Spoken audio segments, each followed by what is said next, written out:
Hello, everyone. I'm Dave Temple, your host, and on today's 183rd episode of The Thriller Zone, we've a special treat. If you're a fan of thriller and crime fiction, then you've no doubt heard of The Real Book Spy. Well, today we sit down with Ryan Steck to discuss his latest thriller, Out for Blood. This latest entry picks up where the last Matthew read thriller left off, with one exception, or maybe two. Red's danger is deeper, and the read is not only longer, but richer in scope. Yep, it's a good one. You'll also hear Ryan and I discuss a few things about New York Times bestselling author Jack Carr. We discuss in depth the process of writing substantial thrillers. We share Jack Carr's stories. We also learn about Ryan's home life, which involves no less than 11 mouths to feed. And before the end of the show, we discuss Jack Carr. We cover a bit of Thrillerfest. We hear about how Ryan got his start as the Real Book Spy, and we get inside scoop on Jack Carr. See a theme here? All in all, it's a fully packed hour of all things thriller fiction. So let's get into the Thriller Zone with Real Book Spy Ryan Steck. All right, look, we're ready to go because it doesn't get any better looking than you. Well, thank you. Thank you. Likewise. It gets no better sounding than you. Well, and if I had your voice, I'd be doing my own audiobooks. Can I just say I finally get to meet the Real Book Spy? Thank you. Yeah, well, likewise, man. I finally get to meet the Real Thriller Zone. It is kind of crazy how we have been circling one another's universe for 2 years-ish. I mean, this show will be 3 in June, so... It happens quick, doesn't it? Yes, it does, son. Yeah, the Book Spy is turning 10. Wow. Yeah. Let me slide this little bad boy up. Looks good. Look, I got the hardcover with the tangerine spine that no one told me about until I opened it. And it came and I was like, I had no idea the spine was going to be orange. And is there a reason behind that? Yeah, I mean, they always do like a really striking on the spine just so it jumps out at you. But normally they match the lettering. And the font color was the same as my last book. I guess I just assumed they'd have the same spine color, but they were like, nah, we went with tangerine. Because, by the way, someone told me that because I didn't call it orange. I called it tangerine, right? So I was coached. For sure. Like, yeah, did you like the tangerine? I was like, oh, you mean the orange? Yeah, it looked good. I liked it. Yeah. I mean, Ryan, anybody can say orange. Yeah. But just say tangerine. Yeah, man. It's interesting. I would have wrote tangerine, but talking, I would have called it orange. And I think that proves Kyle Mills once said, no one pays an author or a writer to talk. They pay us to write. There's a reason. And every interview I do, I start thinking he's right, man. He's definitely right. Well, we are going to get to Out for Blood very shortly. Oh, by the way, quick note, his guy's name is Pim. I can't remember how to say his last name. He did your animated book trailer. He did. In fact, Ryan, let's take a look at it right now, and I'm going to add voiceover just for the funsies of it, okay? Thank you. Hey, and beat the EQ. From Ryan Steck, The Real Book Spy, comes another riveting thriller in the Matthew Red series. When his enemies start an avalanche of revenge he won't be able to outrun, the elite soldiers lures all of them into the frigid Montana mountains, hoping to draw them out. They won't stop until they kill everyone he loves over his dead body. Brad Thorse is packed with nonstop action. Jack Carr says reaffirms Ryan Steck's prowess in the thriller genre. This year, the snow will be stained red. Ryan Steck, Out for Blood, from Tyndale. Solid. Looks good, didn't it? Wow. Hey, shout out to Pim because I'm probably the worst clients ever worked with. I don't know what I want. I just know what I don't like. I'm not helpful at all. So someone could be like, how about we do this? And I'm like, I don't really like that. Okay, Ryan, what do you like? And they're very hands-on and they're really supportive of like collaborating. I have no clue. It's like, I will tell you, man, my covers, I've been really blessed. I have 3 great covers. I think they're great. Yeah. But I have zero to do with that. The second one, the cover that you see right now of Lethal Range is the way it came in. And I had all these ideas to make it better. And I kept asking for these changes. Every single one made it progressively worse to the point where I was like, let's just go back to the very first one. And so we did. That was like, that's the one that published. So with the trailer, I'm no help. I would say like, hey, what if, instead of that, you did this, and this, and they do it and I wouldn't like it. And so I'd be like, okay, how about none of that? And instead, let's try. And so finally, they just were like, what do you think if we just do this? And I was like, just send it to me. And it looked great. And so they didn't need my input at all. You know, it's a funny thing. I probably am what you would call a classic control freak because there's this. I got a real good idea of exactly what I want, and I got this idea and about the color and the font. And I have learned, Ryan, over the years, shut up, David, and just go, hey, artist, you're the master. Go for it. Because I have found that the more you toy with it, and you just kind of personified that in your comment, the more you toy with it, the more you send it off the rails. Yeah, I really have learned just stick to the writing of the books and then let everybody, like the art department was hired to work in the art department for a reason, you know? Yeah. Publicists do publicity. Publishers do publishing. Yep. Snipers do shooting, and writers should just write. We should just write and just leave it at that. And, but I mean, it is funny. Like, you know, I talk, you know, I all the same writer friends that you do, but like talk to Jack Carr and he writes all of his own flap copy. So you go to Amazon, you type in one of his books, the product details that like pop up, he writes those. And I always like, oh, okay. And I know which authors don't, but now it bothers me because I don't write mine. So with Out for Blood, I wrote what I thought would be the flap copy. I never told my publisher. And so they sent me, they're like, here you go. Here's the product description. And I was going to come back and go, oh, I wrote a product description and theirs was so much better than mine that I just never said anything. And I just rolled with it. Lesson learned. Before we get into the deeper things, I just want to know, is it true that Ben Coase called you the godfather of the thriller genre? Yeah, he did. That was a good one. That's huge, dude. Also, you know, I came from a sports world. He called me the Adam Schefter of the thriller world, and I liked that one better, to be honest with you. But yeah, he did. Shout out Ben Coase for that one. Yeah. Now that makes sense because you're, as you know, I did radio for 25 years. Yeah. You have a cadence and you hit the mic a certain way. You got a cadence and a delivery because I was watching you on Twitch recently, which I don't know a thing about. And I don't either. I'm like, that guy should be on the radio, man. He should be like, you know what? You're going to be perfect for it. And I don't mean this in a diminishing way. You're the perfect sidekick to a morning show, which is what I did for 25 years.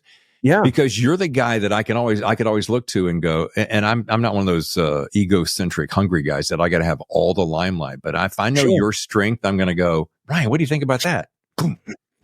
Step away, let you do your magic, you know? It's a mistake, man. I have a lot of thoughts. It drives my wife nuts. Someone asks my take on something, we're gonna have to sit down and order lunch, probably. But yeah, I mean that'd be fun. Twitch. I don't know anything about Twitch. I don't know a thing about it. My agent had the idea a few years ago. He represents this guy named Tulam, who's a character in Call of Duty. I didn't even know they had real people in that video game. And I won't name names, though I wish I could, but like, all my favorite authors, with the exception of maybe a few, play Call of Duty. Okay. That's a real thing, including some of these tier 1 special forces guys. All right. I was playing and my agent goes, you know, you ever heard of Twitch? Tulam, you know, is in Call of Duty and they have this platform. It's like $1 billion. And I didn't know anything about it. And I was like, you watch people play video games? Like people pay money for that? That's the dumbest thing I've ever heard. I had all these cousins and I could never play Nintendo because they would hog it and I had to watch and that was not fun. I would never have paid to watch. I was like mad. But when I saw it was $1 billion a year industry, I was like, well, someone's watching and paying for that. And so, I went into it very foolishly, man. Like, David, I knew nothing. And I was like, yeah, I'm going to start streaming. I did not know you need like a super PC for that. This is a true story. I told my wife I was going to do it and she was very supportive. I didn't know I had to build 2 computers. I couldn't even build a computer. So that meant hire someone to get all the best stuff. It was $25,000. And my wife was like, ooh, that better be a tax write-off. So we got into it and then my daughter does it with me. And that's why it's fun for me is my oldest is now an adult and she really holds her own. And I think she just likes it because she can get on and like roast me in front of everybody, you know, and show our relationship. So we have a lot of fun with that. 25 large to get in. I had no ideas. Yeah, it was wild. You should see my office now. I have that I'm mirrored, so I don't even know where to point. That AC unit is because I have 2 custom built PCs just cranking heat in here. It's horrible. I think I saw the Twitch with you, your daughter, and Jack Carr. Yeah. She smoked, dude. You said hold your own. She did exactly that. She does. Yeah, she keeps me on my toes. I think she lives. This is revenge for her. My oldest her name's Bryn. And I have a different parenting style. I believe in laughter. And, my daughter is now a manager at a bell tire store. And she works with a lot of guys, and they always like, I'll come in and they're like, you ruined her, Mr. Steck. We try to roast her and joke with her all the time, and we could never get her because she said her whole childhood was that. And it's true like that. I really believe with laughing with the kids, and we pick on each other. It's all out of love, right? Like, sure. You can get away with that with the ones that you love. Someone else comes in and makes a joke. It's not funny anymore, right? Yeah. Mama bear, daddy bear are going to be all over them. But with my daughter, I was like, man, bullying will never be a thing because I'm the one that teases them the hardest. Like, they're ready for the real world now. So now that the cameras are on her, I think Bryn enjoys getting in front of the camera and making fun of me publicly. And so I just kind of let her do her thing, and we have fun with it. It flat out works. Now, we're going to get to Out for Blood in a second, but I want to do this. It's dropping June 4th, by the way, but I want to talk to you because we've been circling, as I said, each other's universe for a while. And I want to start with, because I don't know this and I haven't found the answer anywhere, so I thought I'll ask the guy who did it, and that is the when and the why did you launch The Real Book Spy? Okay, so there's two answers, right? Okay. So I'm going to give you the answer, then I'll give you the honest answer. Okay. So the first was that there was no one-stop shop for all things thriller. And you look at like literary awards every year, dude, I've never even heard of those books ever. Same thing. I would like my wife will watch the Oscars. I've never heard of a single movie that ever wins Best Picture ever. I didn't even know they were made. But I go to every $1 billion movie, right? Fast and the Furious, Avengers. I like those things. Mm-hmm. And I started thinking like, why it's like the same thing in the movie world. All these movies that never made money that no one's ever heard of win Best Picture. It's like, how? But the movies that like the rest of us casually go to and love never win anything. And so it's very similar in the book world, right? You never see Brad Thor win Book of the Year, and he should. You just don't see it. No. Unless it's like a thriller award. And so that bothered me. And I was transitioning from sports writing, and I was doing editing, and I was friends with a lot of these authors. And I thought, why is there no one-stop shop for all things thriller? And a mentor of mine and dear friend, Ted Bell, the late Ted Bell, was a friend of your show as well. He was the one that was like, buddy, why don't you build it and we'll all come follow you. And then the other answer is this. Like, I was writing reviews for other people and it sucked. Like, I hated it. Like, I really hated it. It turns out I don't work well with a boss, like, at all. And I don't like being told what I had to review and when it had to come out. I just wanted to do it kind of my way. And I felt like as a fan, I could bring that to the table, right? And I think the guy that we've seen really nail that is Jack Carr. Yeah. Because in my time as a book spy, no one has broken out like him.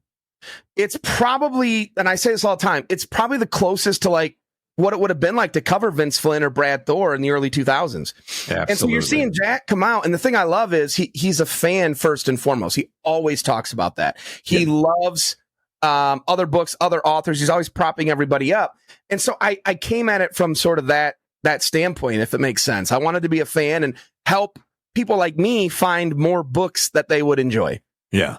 So much to unwrap there. There are a couple of things. First of all, I've never seen anybody jump out of the gate like him. I met him in 2019 at Thrillerfest, and I think it was the year before or maybe two prior that he had just come out. And I've watched him in that short amount of time, and I'm like, Jack, you're blowing my socks off. I mean, everything he does, and he's a marketing machine. And now, last time I talked to him, he said I had to hire a CEO of marketing or something to just handle everything that's going on. Just a crazy world he's got.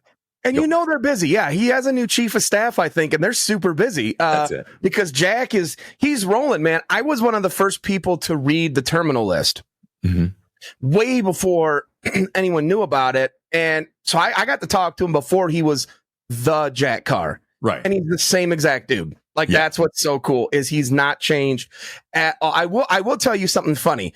So I got the Terminal List and I got connected with Jack. And at the time I was writing and nobody knew it. And I was early drafts of Fields of Fire. And at the time I wanted my hero to have a unique weapon. And so I have Matthew Red. And I asked Jack, I said, hey, I want my hero. He carries like this tomahawk he picks up. What do you think would be like a good, model brand, this and that. And he was like, probably the one that my character uses. You might want to read in my book. So I did, and was just like, oh, this sucks. I got to rewrite. So I took it out. So the next year I'm talking to him, and he goes, hey, what's your book about? And I was like, dude, no one's doing anything like this. It's this special ops guy. He's in Montana. And I give him the whole pitch. And he's like, sounds really cool. And I'm like, so what's your new book about? And he's like, you're not going to believe it, but James Reese is in Montana. And I was like, nah, for real? And he was like, yeah. And I was like, oh my gosh, dude, Jack Carr is him and Taylor Moore. I don't know if you've had Taylor on. Oh, yeah. So we share an agent, and every time I come up with a good title, my publisher's psyched. And then John Talbot, our agent, is like, you probably can't use it. Taylor has that. So Lethal Range, I wanted to be Downrange, and he rolled out Downrange. And then just recently I was going to go with the title Cold Trailing, and he's got Cold Trail. I was going to go with Firestorm. He had Firestorm. So I called Taylor one day. Our agent was like, you guys should talk. You write some similar type things. Yeah. I had no idea how similar our books were. And we're talking on the phone one day, and I'm like, first of all, I hate you because you take every title from me. And he had no clue at all. So he was laughing, and we had this fun, and he's a good friend now. But we're going back and forth. He's like, what's your book's about? And I'm like, it's about this former special ops guy who goes home to Montana, working his cattle ranch. He's like, oh, that's pretty similar to what I do. But don't worry, my stuff's real different. Like, my guy settles down and has a family. And I was like, dude, we got to read each other's books. Like, that sounds a lot like mine. And so I really think Red and Garrett Cole are just long lost relatives. So this begs the question, how cool would it be? And Taylor's such a swell guy. Can you imagine you two getting together and co-writing and having your universes either co-write, that's idea A, or your universes collide in that you cross-pollinate your characters into each other's story? It would be interesting. I've sort of mentioned to him, I think he's doing a Matthew Red Easter egg in one of his new books. And I definitely, my book next year that I still don't have a title for because Taylor took it. I was going to say. I still don't have one. I submitted a few ideas to the publisher, and they're working on approving one. I still don't have one because of Taylor, but I definitely put an Easter egg, a Garrett Cole Easter egg. It would be fun, man. It for sure would. Oh, you guys would be a great yin and yang on the microphones. That's for sure. Well, there's a couple of things that has sprung up in my mind as I'm reading about you and your work. And of course, we're still going to get to Out for Blood. I just want to dive a little bit more. And that is, having grown up in a religious home, I think you have too. I know you're a faith-based guy. I'm well aware of Tyndale House because I grew up. My dad was a preacher, so I saw Tyndale House all around the house constantly, and its connection to faith-based. But here's my question: do you have a specific faith-based point of view as you write, which is different than a Christian story? We'll use the word Christian in air quotes. Is a Christian story. There's not going to be any foul language. There's not going to be no sleeping. Violence is minimal. Blah blah blah. Yep. I learned this having done that film, Chasing Grace. So my question is there a specific faith-based point of view that you kind of keep in the back of your mind as you travel down the road with Matt? A little. The big thing for me is I don't write. I don't want to write. Honestly, I don't. I don't want to write Christian thrillers. Yeah. I want to write thrillers. Yes, I was brought up in a Christian home. My faith is important to me, and it is. And the way we raised our children here, my wife and I, we have 6 kids. It's really central to our home. However, I'm not someone to preach at anybody or think I'm better. I don't at all.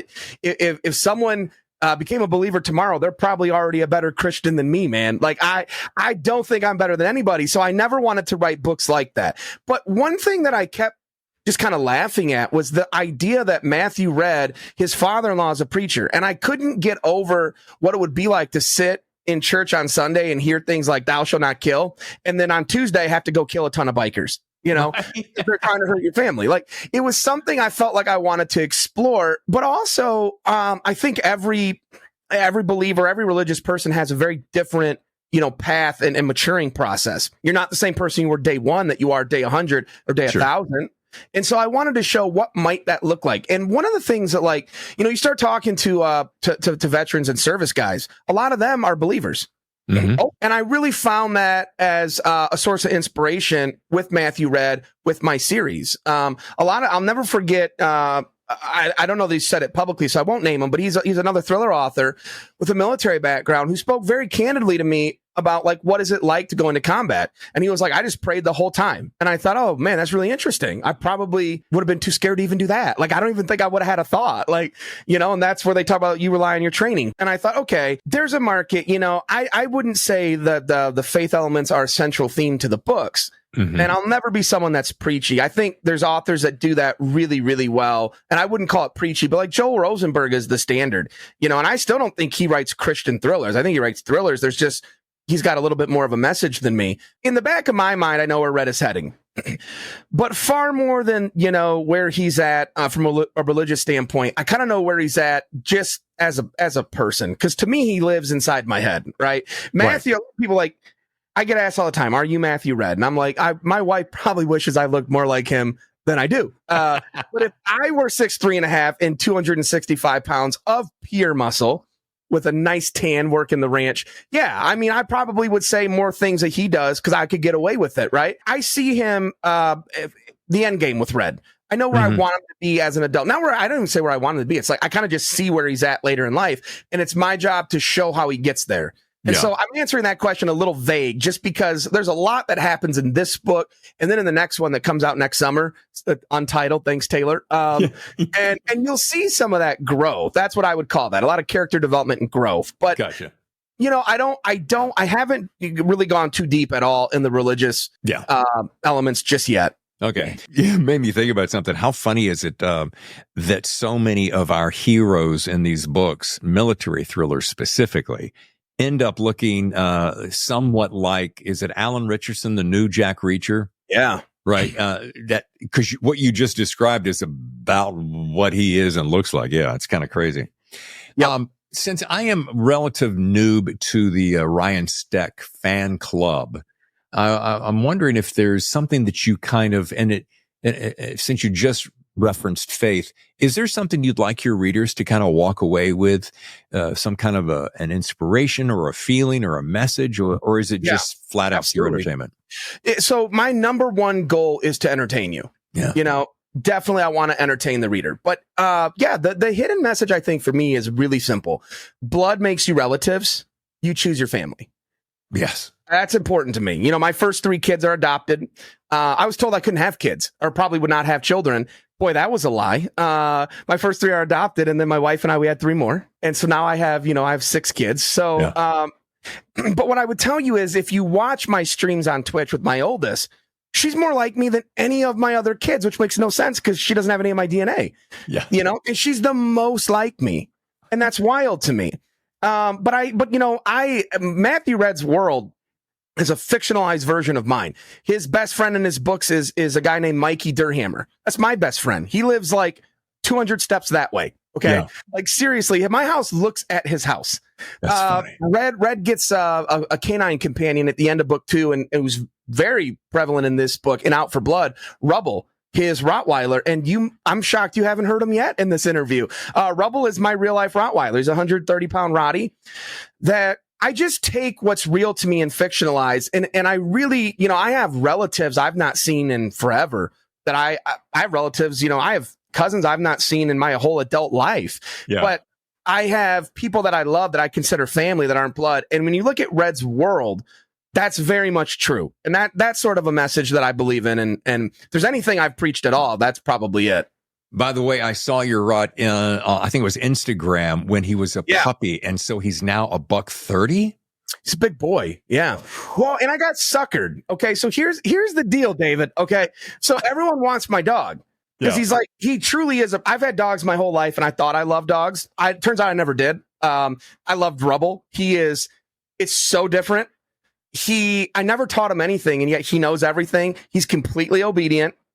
I have no idea how. People ask me all the time for tips on like training dogs. I have no clue whatsoever. He just picked it up and minds, obeys, very loyal to me. He's so loyal to me that if people start hugging me, he'll break it up. He's not like a big fan of even my wife or my kids like hugging on me for too long. And so Rubble is kind of like the perfect pet for me, but also for Red. But what happened is now my kids all want one. So I just got suckered into getting 2 puppies. So we have 2 additional Rottweilers. That's a whole new way of life for us. Yeah. Wow. That's amazing. You know, I sadly I lost my dog. We had to let him go a couple of years back, and I thought I thought there's nothing. I've now lost both parents, and in some ways, losing my dog felt, I'm not going to say worse, but completely different, but bad. And I thought Tammy, my wife, went to shopping the other day and saw one of those little things where they put the pups out for adoption. And I said, I'm assuming you just stopped and looked. And she goes, oh, yeah, I didn't bring one home, did I? I'm like, yeah, but how close did you get? Closer than I probably needed to. So, yeah. Yeah, my wife did it. So we had to put we had an 11-year-old pit bull, and we had to he had cancer. We had to put him down earlier this year. We all had the flu, the pneumonia, and I was really laid up. Couldn't even go to the vet with him. Broke my heart. And so a couple weeks later, I'm still down recovering. And my wife goes, hey, babe, we'll be back later today. I'm taking the kids out. And I said, where are you guys going? And she goes, we're heading to Lansing for a little bit. And I'm like, Lansing? Like, so where I'm at in Michigan, that's 2.5 hours. Yeah. You know, I'm like, what are you doing? And she's like, oh, there's these puppies. We're just looking. And I'm like, no, babe, don't do this. Don't do that. She's like, babe, we're not buying. It's fine. Honey, we're just looking. And this is what a sucker I am. I get a FaceTime. They're there at the breeders. And this is a true story. And she goes, hey, hon, if we were going to get one, which one would you want? So I'm looking at all these dogs and I'm like, well, I like the big one. No, I don't want a dog, babe. Do not. Like, I see where this is headed. Don't bring home a dog. She's like, I'm not bringing home a dog. You can't take him home for another 3 weeks. And I'm like, honey, no, it gets so much worse. Not only did she buy one, but she did buy two. So I really do have 2 Rottweiler puppies now. I have Bear and Tank. We're now a 3-dog family. Oh my And it's God. all because my kids are hoping they have their own rubble. And Melissa wants her own rubble. My dog is great. Like, they want one that's super loyal to them. So I got suckered so hard into that. And I've never had 3 dogs before. It's completely a whole new way of life. Holy 3 dogs bananas. and 6 kids. I joke and say we're probably like 1 kid and a couple dogs away from having our own reality show at this point. So, Well, I was just going to say 6 kids, 3 dogs, 2 parents. You got to sell books to be able to keep this little habit going, don't you? yeah, for sure. Yeah, definitely. All right, let's get into a little bit more Out for Blood before we run out of time. I wanted to say that the opening scene was so deliciously solid. I mean, I always know that you have really found an exceptional writer when that opening scene, not the first paragraph, which is, maybe 4 paragraphs I'll give you, but when you got me going into the second and third page and I can't get there fast enough, I know I've landed on a decent book. So Thank you. kudos to that. And your sense of time and space, action, tension, just superb. And on top of it all, Matthew, just a cool dude. He's the kind of guy that you go, for readers who already have read your stuff, they're all going, yeah, Dave, yeah, welcome to the party. But for me, as a new fan, I go, man, that's the kind of guy you go, I want to know what makes him tick, what's coming up next, how long can I follow him? So just a mini applause here, dude. Thank you, man. Thank you. Yeah. So that I don't sit here and give something away like we're always guilty of doing. Oh, dude, don't say that. Whatever you do, don't say that, not that thing. So I'm going to let you give me the pitch for Out for Blood, and that way I can be safe. Yeah, definitely. It's well, let me just speak on the opening real quick. So it's this is a winter book. It's the worst snowstorm in Montana history, basically. And Red finds himself in the middle of it, which is hard enough when you're a cattle rancher in Montana on your own. It's a lot harder when there's a whole kill team after you. And that's where he finds himself. But the opening, I was really proud of. So a couple of things. It was an Easter egg that no one could spot. But when I wrote the original draft of Fields of Fire, something like 8 years ago, it originally opened with, for those who don't know, winters in Montana can be deadly, but it wasn't the cold that was killing Matthew Red. I recycled that. I finally got to use it. Fields of Fire became a completely different book by the time it hit publication. I went through rewrites. I always wanted to come back and do a winter book. And so with Out for Blood, I liken this to like an Avengers type book. If you've read my first 2, everyone you've met along the way, they're here. They're back. It's one big battle to not only protect Wellington, Montana, Red's hometown, but Matthew Red. You meet him in Fields of Fire. He's this just Marine raider who came home looking for answers about what happened to his adopted father, who's a cattle rancher. lived a very quiet life. And he ends up unearthing a global conspiracy that only he could stop. He's changed a lot in these 3 books. He was a loner in book 1. Now he's married. He's got a family. Well, the problem is he's got more to lose, right? That was all challenge. Now he's got a family and people he loves. There's a bigger target on his back because they're being targeted as well. So where the book opens is Red's part of an FBI fly team to hunt down this cabal I call the 12. They now know that Red knows their identities. That's sort of not to give away book 2, but Red finds out a lot more about them in book 2. That changes things. He was sort of a nuisance before to them. Now he's a direct threat.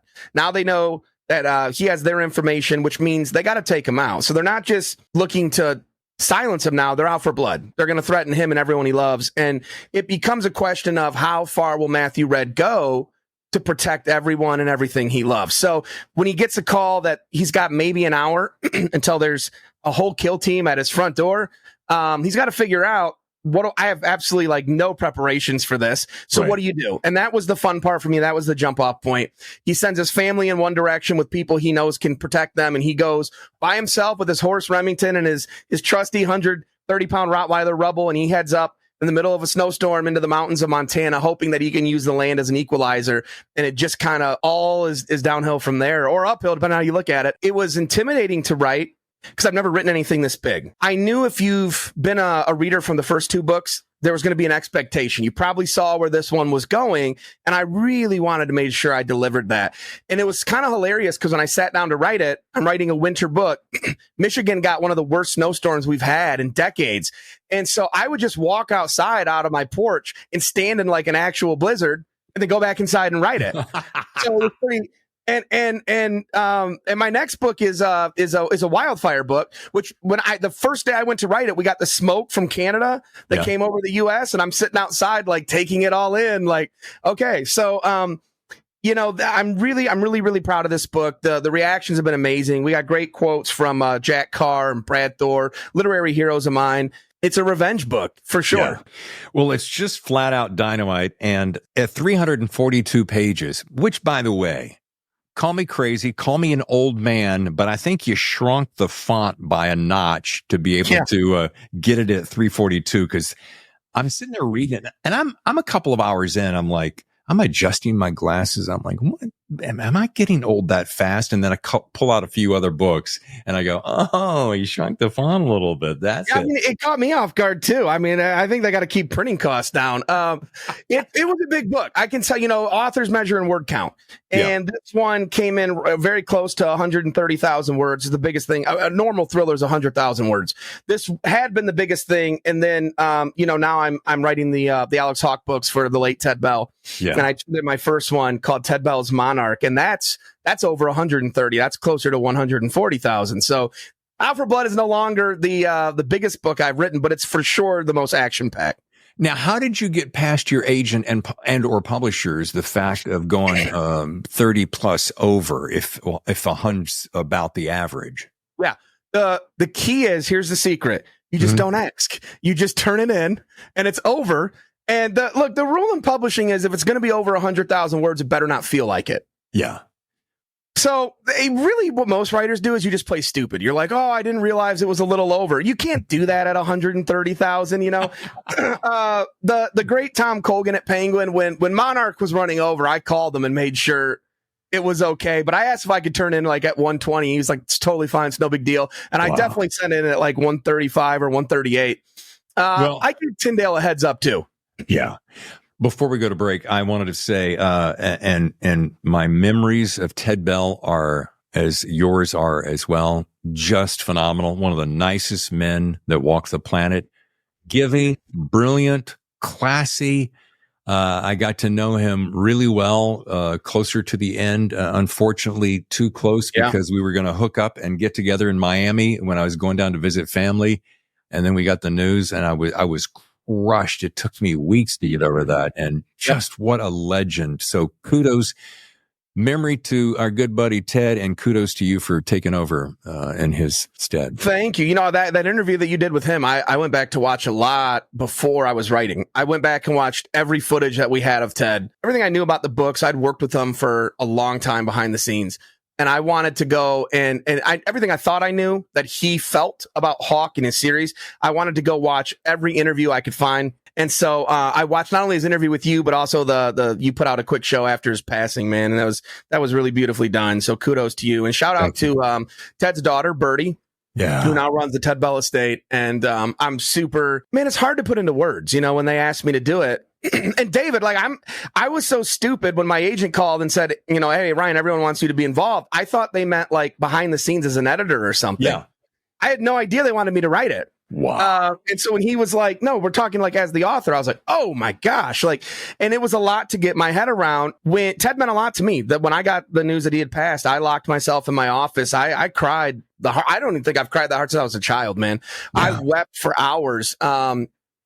And it was heavy, when I started Monarch. I'll tell you what, man, when I was doing fine in the opening and everything, but I got to my first Hawk chapter and I typed that first quotation mark and I was about to write dialogue for Alex Hawk. And it really hit me. Like I had to stop. I was very overcome with emotion because I realized no one but Ted has ever given this guy a voice. Yeah. It was heavy for me, and I got up, walked around, came back, and tore into it. And I'm really, really pleased to say that Birdie, obviously Ted's fantastic daughter, really good friend of mine now, was the first reader, and she gave me her stamp of approval, and that meant a lot. So that one comes out March 25 of next year, and I'm excited. Nice. Well, first of all, hi Birdie, we love you, we miss you, Dad. Yeah. Kudos again to you because I can't wait to read that because Ted was such an inspiration. Speaking of some inside secrets here with Ryan, we're going to take a short break, let our sponsor do some talking. But when we come back, he's going to share some of the secrets, his secrets, time honored in the world of social media. And we're going to find out his best writing advice. It's Ryan Steck, Out for Blood, right here on the Thriller Zone. Stay with us. And welcome back to the Thriller Zone. I'm David Temple. This is Ryan Steck. We're Out for Blood. And boy, I'll tell you, Ryan, you've hit it out of the ballpark with this puppy. Only number 3 now. Yeah. Thank you. How does that feel? I mean, to have, all right, let's step back a second. First of all, Real Book Spy, you've been around for, what'd you say, a birthday's coming up on 10. Yeah. You're well respected in the community. Everyone loves you. I'm a big fan. First time we've really got a chance to meet. And I'm so impressed with your work ethic and your tenacity and your integrity.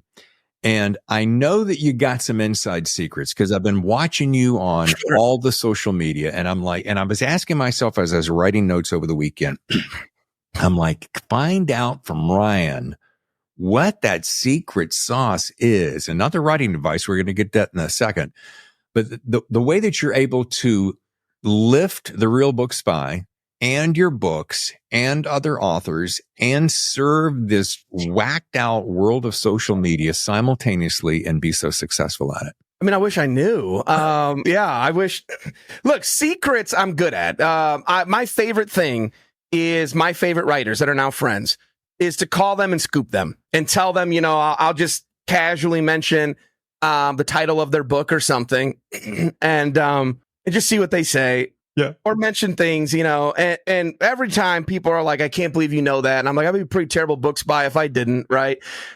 Social media has changed so much since I started. Yeah. We went from Twitter to X or whatever Elon's calling it now. Like it's a totally different thing. I never see anything I want to on it. Like I'll say, like many people, it's all, I honestly think all the crap I see is exactly the things I never want to see on social media.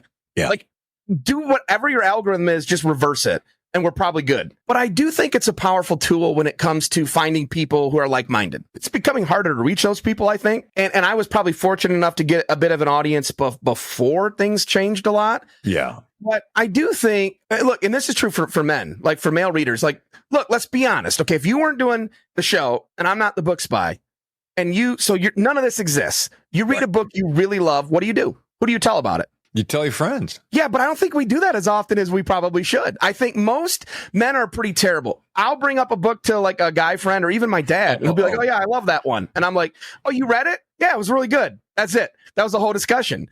Unless you start like prying and you're trying to create a discussion around it, very rarely do I think men are going around telling each other about books and all that. Then you turn on Book Talk and it's like women have nailed this. I was going to say, here's the thing, and I'm going to interrupt you because I talk to my guy friends. Hey, did you read so-and-so? we're going to use a number of 30 guy friends. Yeah. 28 of them don't read. I'm like, what? What do you do in your spare time? Well, I've got the kids or this or that. But I ask 30 of gal friends, 31 of them have read the book. Absolutely. Yeah, they're way better at it than us when it comes to networking and talking about books that they love. That's why Book Talk really exploded. And so what I have found is there are definitely, look, on both sides of that aisle, men, women that love these types of books. But I just think guys are more likely to hop on like Twitter or some guy. Yeah, I think I don't understand Instagram or TikTok whatsoever at all. Shout out David Brown for being the first anyone in the thriller world to get on TikTok and do something with that.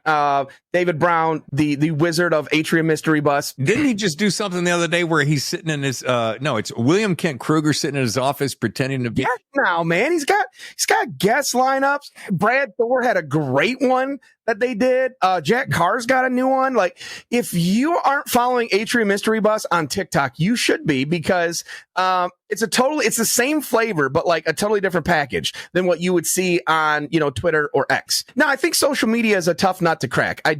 I really do. Everyone is trying to replicate other people. And if I have any advice to people, it would just be, don't do that. Don't look at what made someone else successful at what they're doing. Don't necessarily try to be them, be you, because you're probably never going to match what they're already doing. Yeah. Well, here's what I'm going to pull from that audience that you're probably thinking, and you may or may not know this, gal. You have to know, because if you're breathing today, you're going to know Colleen Hoover. Colleen Hoover, yeah. Didn't she kind of ignite the fire of Book Talk? My understanding is that is true, and that book sold like many millions of copies. Yeah. Like way after it originally had come out. Yeah. And I could be wrong, but I think it all started with like someone read her book and had such a reaction to it. They were crying, and they got on TikTok and they posted a video of them like crying, and that just took off. And so anyway, if it doesn't work, I'm going to rebrand, and I'm going to write the saddest book anyone's ever read in their lives. And we're going to have an army of thriller fans just sobbing on TikTok, and we'll see what happens. But I do think it's wild. We're all trying to find, you see with every author right now, Jack Carr's cracked the code. But the issue is so many writers get in the game today and they're like, oh, I'm going to do what Jack's doing. You will never out Jack Carr when it comes to being Jack Carr. Not going to happen. Never going to happen.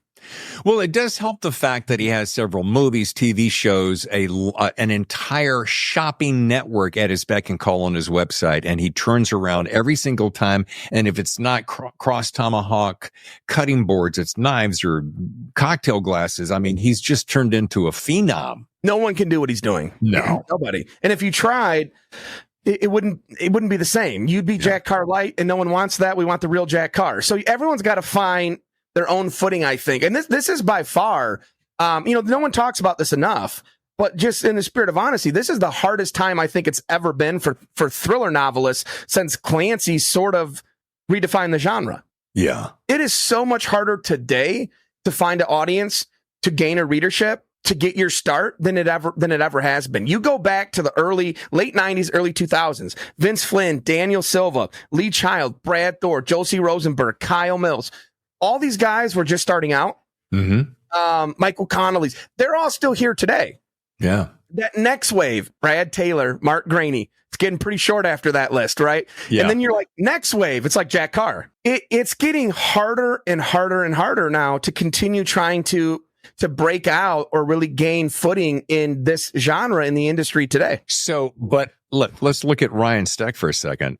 You don't let that describe your future. You don't sit there and look at that and go, oh, this is too daunting for me, because you're writing out of passion. I sense. I think you just have to ignore that because, and listen, I mean, this whole interview is now selling Jack Carr because he needs the help, for his sales. No, he doesn't at all, man. He's crushing it.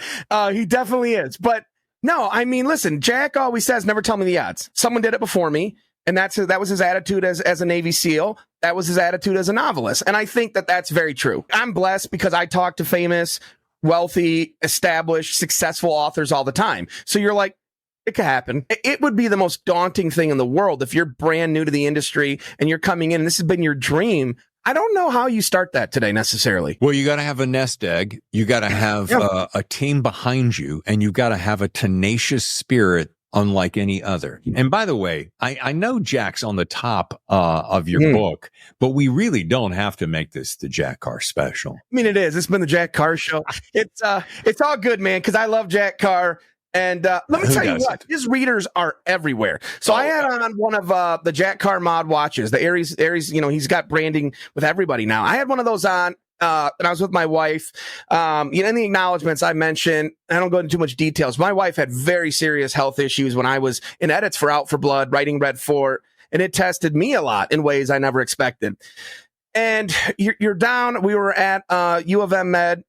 It's hard. You're just trying to stay focused on, what you're doing one day at a time. And I'll never forget, the doctor looked and saw the watch. It had the Jack Carr logo, and he was like, "Hey, do you read Jack Carr?"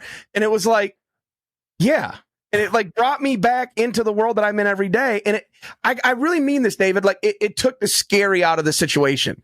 Nice. We were at this incredibly important doctor's appointment, and I'm over here talking about Jack Carr. Yeah. And the guy's like, "Yeah, I love his books." And I'm like, and of course my wife's like, "Yeah, Ryan knows them. They're friends." And he's like, "No way." And I'm like, this guy went to school for 18 years to specialize in his field. And he's geeking out over Jack Carr. And he loves the books. He loves the show. Didn't know there was, the watches. He's got to get a watch and this and that.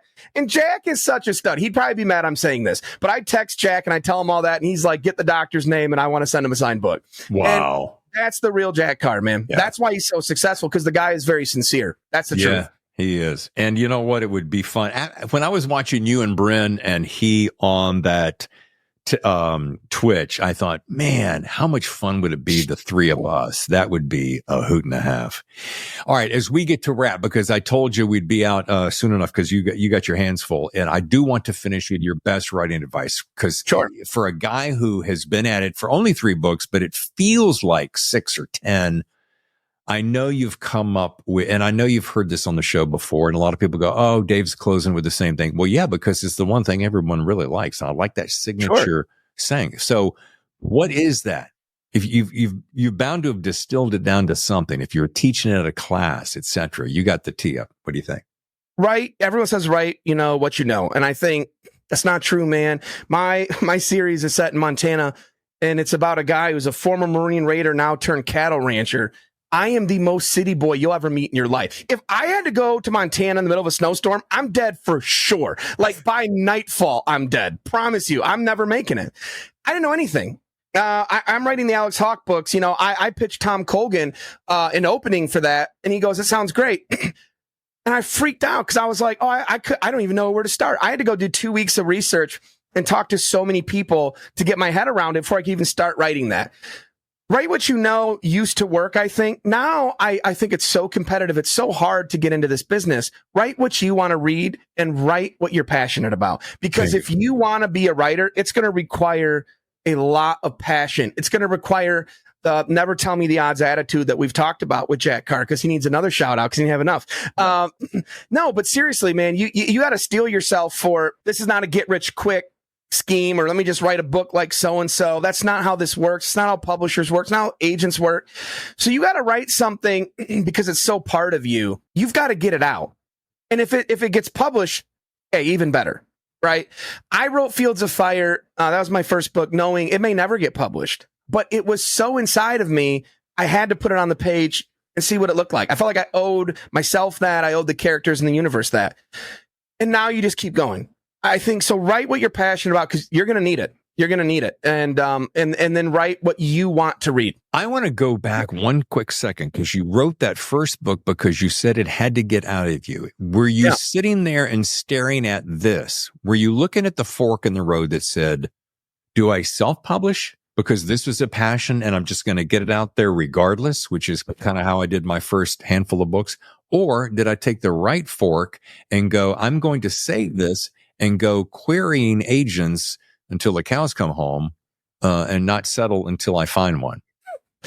I mean, I had an unfair advantage being a book spy, and I've worked as a freelance editor for a long time. So I had a lot of connections and relationships with agents, and I think I have the best agent in publishing, John Talbot. I absolutely trust him with my whole career. And when I wrote Fields of Fire, originally, Matthew Redd was 33.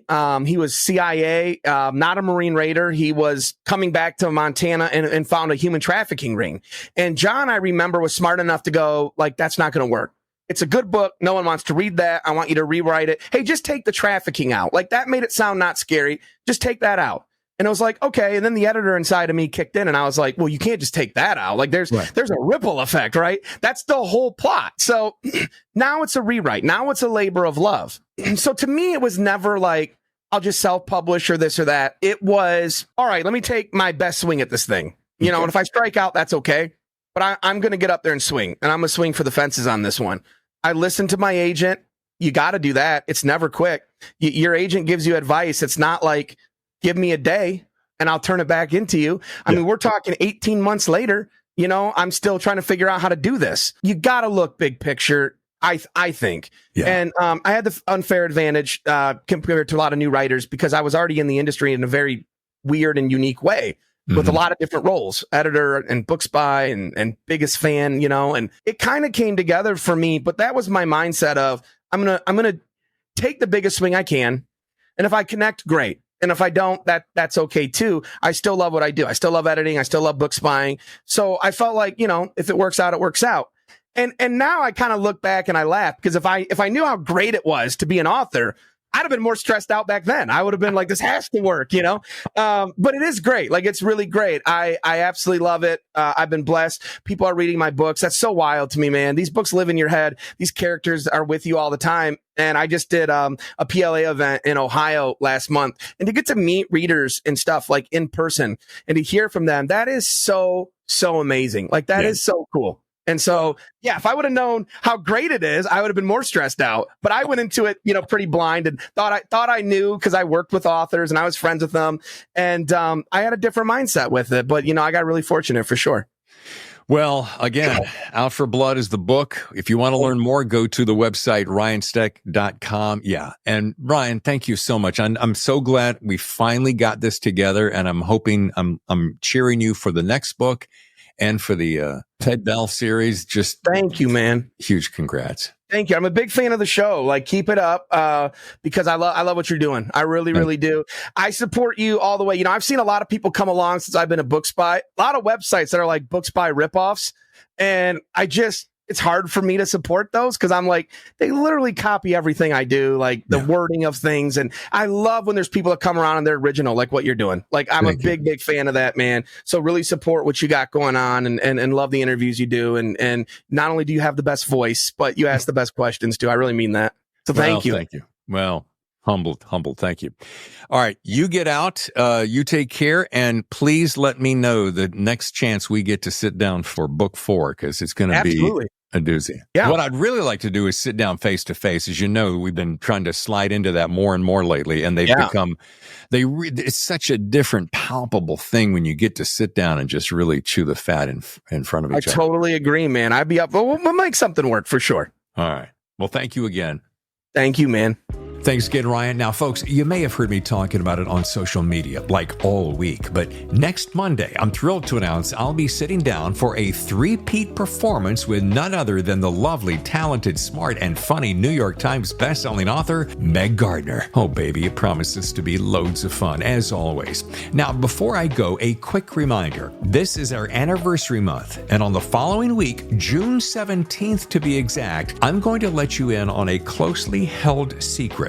Recall my very first guest, the person who took a chance talking to a then yet mostly unknown podcast host of a little startup pod called The Thriller Zone? If not, it was May Cobb. Well, she's promised to return to celebrate our 3-year anniversary as we discuss her latest thriller, The Hollywood Assistant. So go ahead and add Meg Gardner's book, Shadowheart, and May Cobb's Hollywood Assistant to your summer reading list, as you'll want to devour both of them. All right, I'm David Temple, your host, and I'll see you next time for another exciting edition of The Thriller Zone, your front row seat to the best thriller writers in the world.